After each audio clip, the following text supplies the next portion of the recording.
This is gonna matter to approximately 0 people, maybe 1 if I'm lucky, but just like give me 30 seconds to get excited because I'm excited. So this sweatshirt I'm wearing, it says Pensy Prep.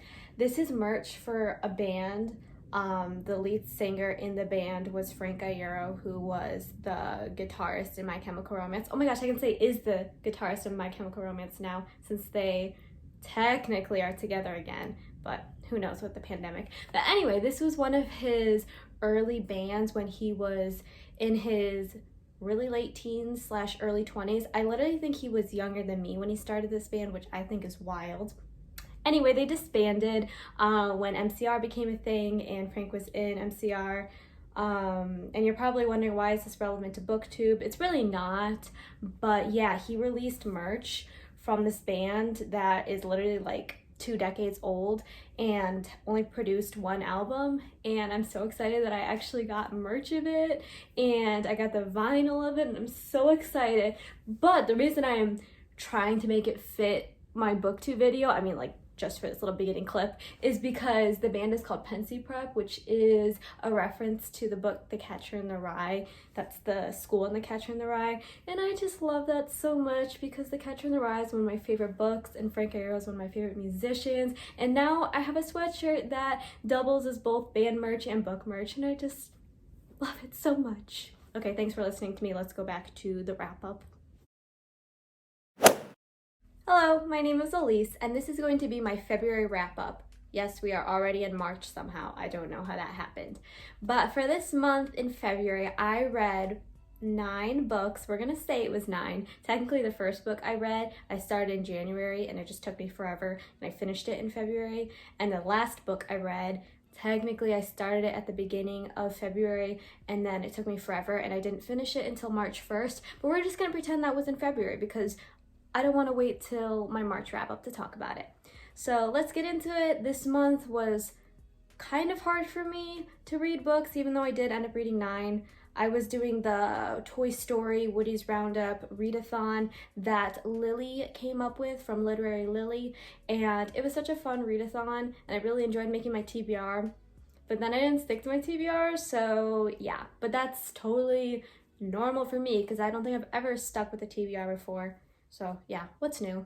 I'm just gonna assume no one has paid this much attention to my wrap-ups to notice this pattern, so I'm just gonna tell you anyways. But usually I start the month off with a book that I really didn't like, usually around the 2-star rating, because it's a book that I've been reading since like the beginning of a month, and then it just took me weeks and weeks and weeks to finish it, and then by the beginning of a new month I'm like, I need to get rid of this book. I do not want to look at it anymore. So that's usually why my first books of the month are pretty bad, and usually I'll rate them at least 2 stars because I want to feel like it was worth it for me to finish the books. Like if I give a book 1 star, why did I go through with reading it in the first place? Like why did I waste my time? But also, why did I waste my time with a 2-star book when I knew I didn't like it? I don't know, just suffering on this channel. The life of being a book nerd. Okay, let's get into the first book. First book is The Raven Boys from the Raven Cycle series. I was ready to like it, but like kind of, because I knew it was YA fantasy, and I don't usually like YA fantasy, but I just have heard so many things throughout the years of people loving this book, and I was familiar with the character names just because I've heard so many people talk about it, and I was like, I want to jump on this ship. I want to like it too. I want to know what y'all are talking about. And then yeah, I didn't like it as I should have known. I gave it, I think, a 3-star rating on Goodreads, but I'm pretty sure I wrote on my review that it was more of like a 2.5 star rating. And yeah, I struggled, man. I struggled reading this book. I got this as a hand-me-down from my friend Kaylee. Hi Kaylee, if you're watching. And I'm very thankful that I have the physical copy, but it was not happening in the beginning. I needed to download the audiobook just for me to get through it because it was unpleasant for me to read. I just thought the beginning was confusing, almost like slow in a way. You know how YA sometimes does this thing where it's like both really fast-paced and slow-paced at the same time? I don't know how to describe it, but that's the vibes I was getting for this book. I thought the writing was pretty bad. I mean, it was written like a YA book. I I'm very big on not expecting YA books to be adult books, because why are we trying to make YA books suitable for adult readers if they're supposed to be for a young adult audience? But there was just something about the writing that was so simplistic and just, I don't know. I feel like you can make good teen fiction without making your writing sound like a child wrote it. That's kind of rude to say, isn't it?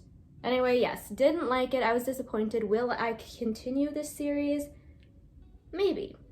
I did like the ending. It did pick up at the end, and I feel like that's a flaw with many YA series, is that it really does not get me in the beginning, but like towards the end, it picks up because, you know, you're anticipating more books. But yeah, did not start off the month strong with this book. So thankfully, my next book redeemed my reading month.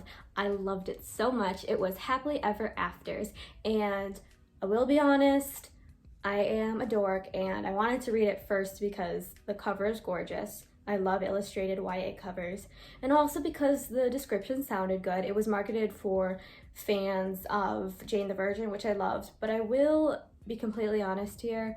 I just got excited that the author had the same name as me, so... Anyway, this book is about a girl, and she loves writing. She writes stories. She writes all the time. It reminded me of me once upon a time when I could actually write stuff.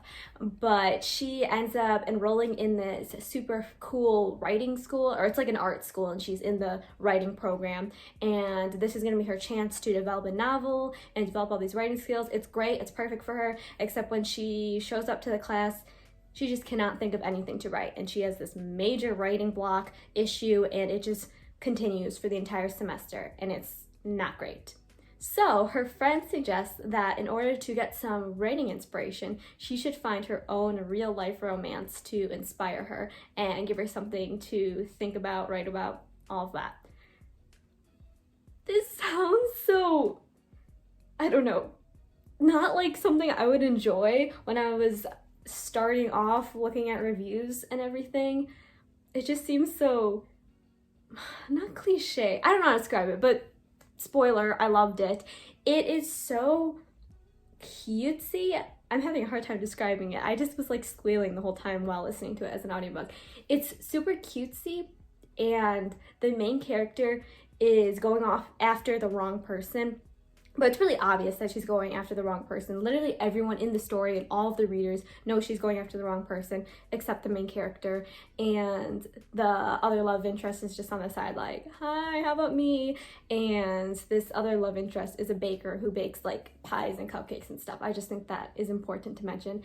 But yeah, it's really great. I really love the romance. I usually don't, well, I always say I usually don't, but I actually usually do. But it's a really cutesy, romance-based book.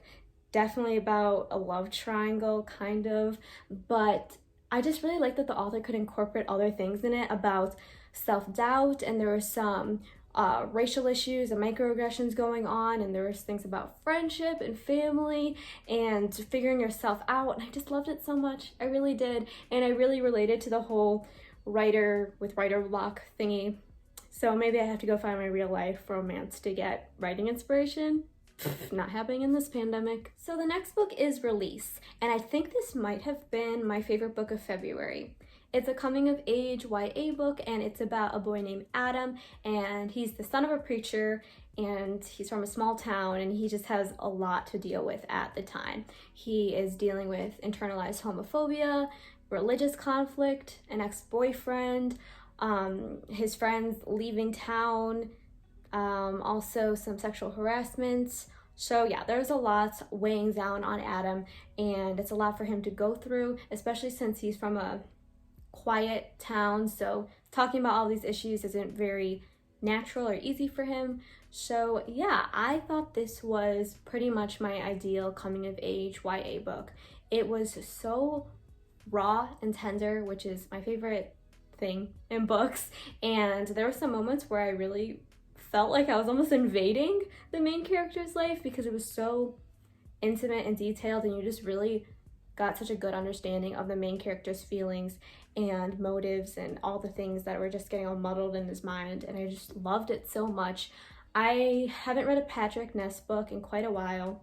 I don't think I've read any of his books since either middle school or beginning of high school, but every time I've read a book by him, I've always really, really enjoyed it. So I was so glad to see that this one was just as beautiful as his other books that I've read. And I'm a little disappointed because I checked the rating on Goodreads and it's like a 3.69 or something, which is so incredibly low for a book that like made me want to cry. It was so good. And it was good in the way that was very dark and emotional, but you could see the character working through things, and I liked the ending, and the love interest made me like so good. And it wasn't a romance, but the side characters, they're just so supportive, and again, I really appreciated the intimacy and the honesty that you could hear in the main character's brain. I don't know how much I would call it honesty if it's just the main character's thoughts, but you really just got to understand who the main character was. And yeah, I would 100% recommend this one. Loved it so much.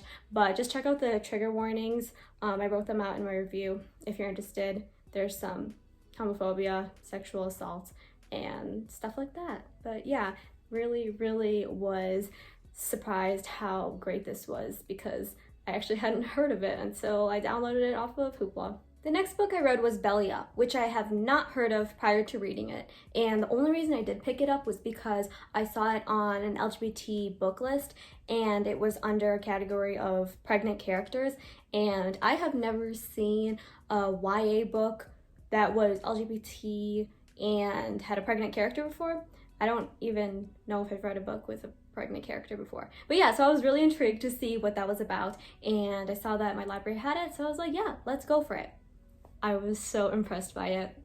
I was not expecting it to be funny and cute, but it was. It's about a girl named Serendipity. She goes by Sarah, and at the beginning of the book, she makes a bad decision. It's just a one-time thing. She's at a party, she gets all upset about her ex-boyfriend, so she decides to have a hookup with this other guy, just some random dude that she doesn't really know. And again, it's a one-time thing. She was just emotional, so they go back to his car, they have sex, whatever, they go home, they don't talk to each other ever again, except when Sarah finds out she's pregnant. I thought this was a pretty, teen beginning. If you've seen Juno, this will sound familiar, but I was so impressed with the relationships that this main character had with all the other people in her life. Clearly, teenage pregnancy is kind of a sensitive topic depending on where you're from, what the culture is, your town or whatever. But with Sarah, I was so relieved to see how many supportive figures she had in her life. Her mom right off the bat was like, all right, we're gonna take care of this, I'm gonna support you, it's gonna be great. And then Sarah gets all nervous that her grandma is going to be very upset with her and yell at her and things aren't gonna go well, but turns out things are great. And she has friends that are very supportive, and she ends up having a boyfriend that is not her baby daddy. So yeah, that happens, but he's supportive, and all of her new friends at a new school are supportive, and her baby daddy is all supportive too when he finds out. It's necessary to have fiction like this, I think, where in reality it is a very valid experience to not have support systems when you go through something like a teen pregnancy, but I just think it's necessary, again, to have literature or any kind of source of media that portrays positive experience, because I think that is just so important for people who need to look up to something good. And even if you haven't experienced something like a teen pregnancy, this normalizes the fact that this happens to many teens, and it doesn't reflect some personal character trait. It doesn't mean you're stupid or careless or anything like that. Sometimes things like this just happen. My next book was a reread. It was called More Happy Than Not, and this was a book that when I read it once upon a time, I think in high school, it was a book I loved so much. I have it on my favorite shelf of Goodreads, but I don't really trust my favorite shelf on Goodreads anymore, so I've been slowly rereading the books there. But yeah, I ended up still liking it, maybe not as much as I did before, but it's about a boy and he lives in a contemporary society, but like the catch is in the society, there's this procedure you can take where it erases your memories or suppresses them kind of, just so you can forget certain things that you don't want to remember. And this character lives in kind of a small, closed-minded town, and he does have a girlfriend at the time, but he starts kind of questioning his sexuality when another character comes into the book, and he knows that if he says any of these thoughts to his friends or anyone else in the town, it will not go well, so he keeps it to himself. He's kind of struggling with that. And yeah, that's all I'm gonna say, because the story is set up in a way that it will hopefully surprise you towards the middle or end or somewhere around there. But yeah, I thought it was still pretty good as a reread. I wouldn't say it was as good as I remembered it. I think I just wanted a bit more from it. I wanted a bit more development between the character relationships. But yeah, it was still really interesting, and I didn't remember the little plot twist, so that was fun to read. The next book is called Scars. I'm not going to put the cover up here because it does have pretty graphic images of self-harm scars on there, but if you are interested in it, I do have the title and the author down below. But this is a book that I wanted to read quite a few years ago. I want to say 4 or 5 years ago, definitely somewhere where I was like in the early high school age, so probably like 14 or 15. And yeah, I want to say I probably wanted to read it because it looked very dark and emotional, which is where I was at that age. But I don't know, I have very mixed feelings about how I felt while reading it now, where I am in life. And I was listening to it as an audiobook, and I almost think that made it not worse, but just harder to listen to, because it was just so heavy.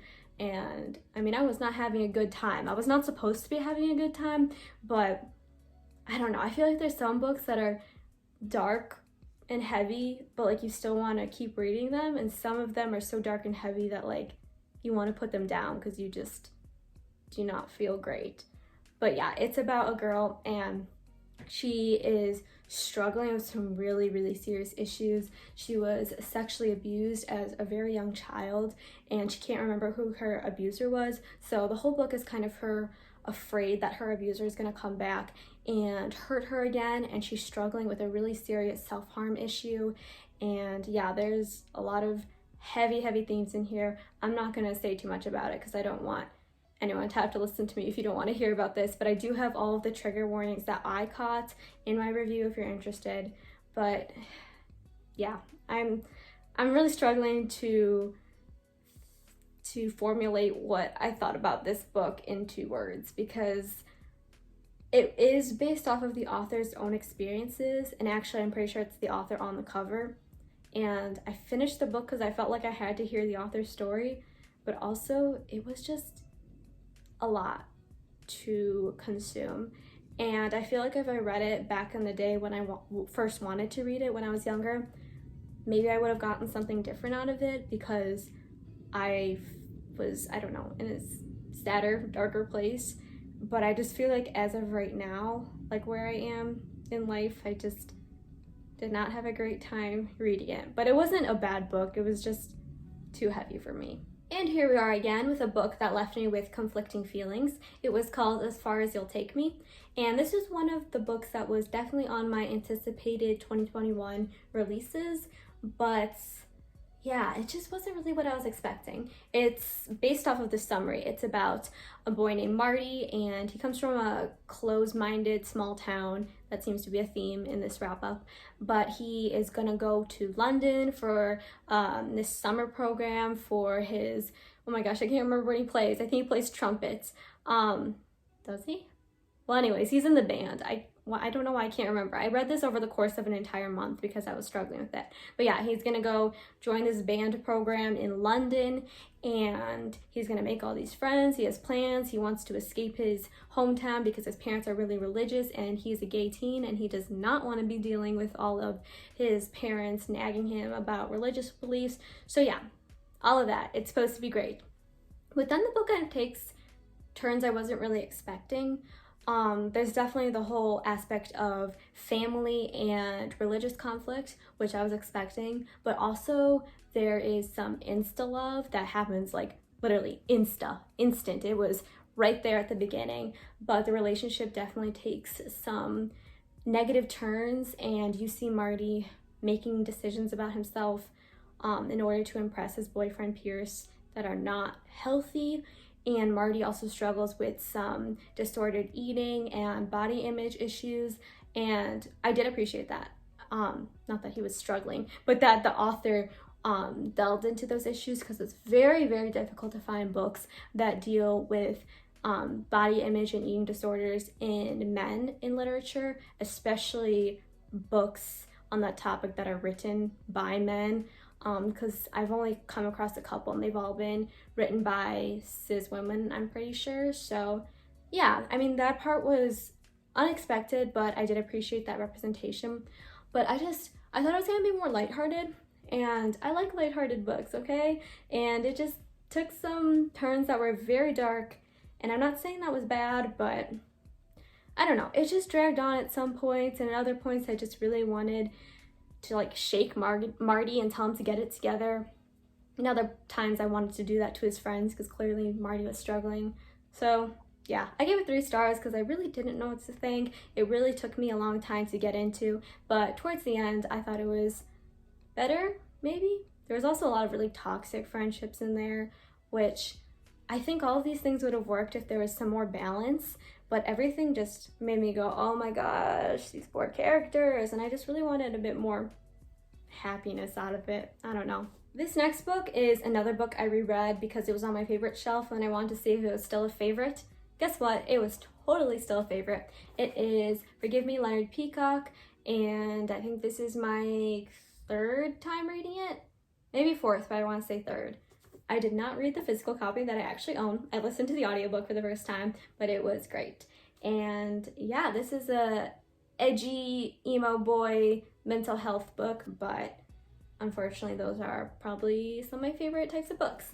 But yeah, it's about a boy, his name is Leonard Peacock, and he's kind of an oddball, edgy character who everyone kind of ignores and misunderstands. And the book takes place over about the course of about a day, and there's little parts in the book that are letters from his future self writing back to his current self in the book.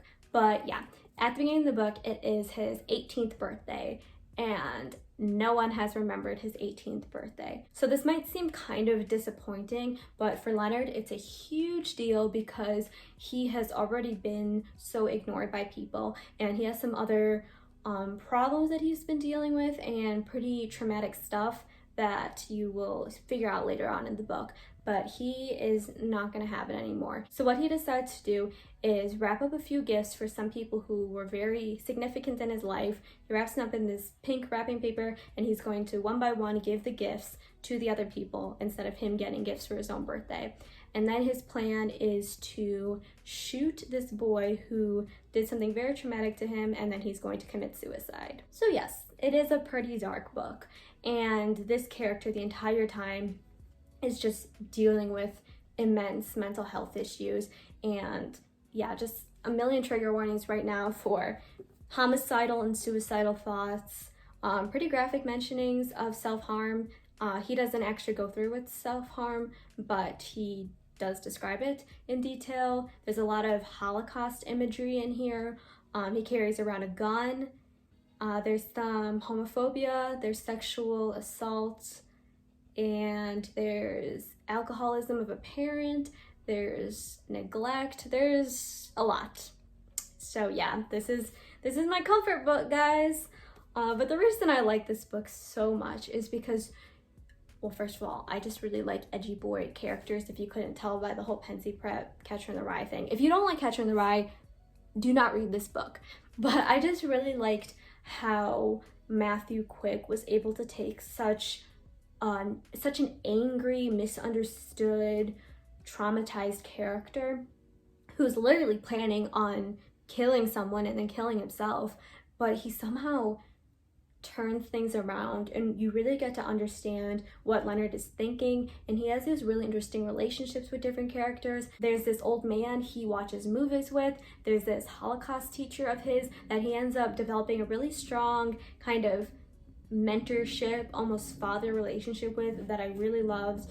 And yeah, it's hard to describe why I like this book so much when clearly it's about some really, really intense subjects, but I just really appreciated the way Matthew Quick was able to describe someone who was so lost in the world and was just trying to find someone to care. And I think when I first read this, probably like 5 years ago, it really resonated with me to feel that lost and to feel that confused and ignored. So yeah, oh my gosh, I'm making myself sad. Let's just end this description with, this book is so great if you are also a misunderstood, sad kind of person, but just pay attention to the trigger warnings because there's a lot of heavy stuff in it. And then the very last book for this month was technically the book that I finished on March 1st. We're pretending it was in February, and it was Elatsoe. This book was given to me by my friend Maury. Hello, if you're watching. It's probably one of the prettiest books I own. Please look at that cover. I love it so much. You are not ready for what's underneath the dust jacket. Look at that. I love it. So I read this book because it has asexual and indigenous representation, so I was really looking forward to that. But yeah, it was really great. I don't usually read books that are fantasy / paranormal, so I did struggle a bit at the beginning, but it's about a girl named Ellie. Her full name is Elatsoe, and she, at the beginning of the book, hears that her cousin Trevor has died, and he comes to Ellie in a dream and says, hey, I've been murdered, please come and help me. And Ellie is able to kind of like talk to ghosts, resurrect them. She has a little ghost dog named Kirby, loved Kirby, so she is determined to prove that Trevor has been murdered. And it's kind of hard to come up with proof at first, but her parents believe her, and she is going to prove that her cousin was murdered. She has an idea of who it was because Trevor said who it was, but the whole book is her kind of trying to prove why it was this man and why he would do that. I thought this was a really creative book, and again, even though I kind of struggled at the beginning because it just felt a little slow and the writing style is definitely a bit different, I thought it was quite creative for young adults because I feel like a lot of books in this genre end up being very similar to each other, but this one was so creative, especially with the magic system that was in here.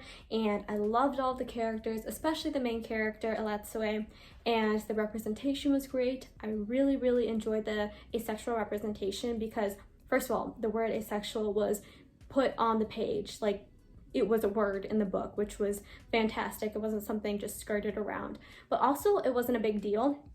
The main character says that she's asexual, says she doesn't want to marry anyone. I think she's also, or it's hinted that she's also a romantic, which was cool. And yeah, but the good thing was that there was no opposition to her sexuality. Like no one said, oh, you're broken, you're confused, you'll find someone eventually.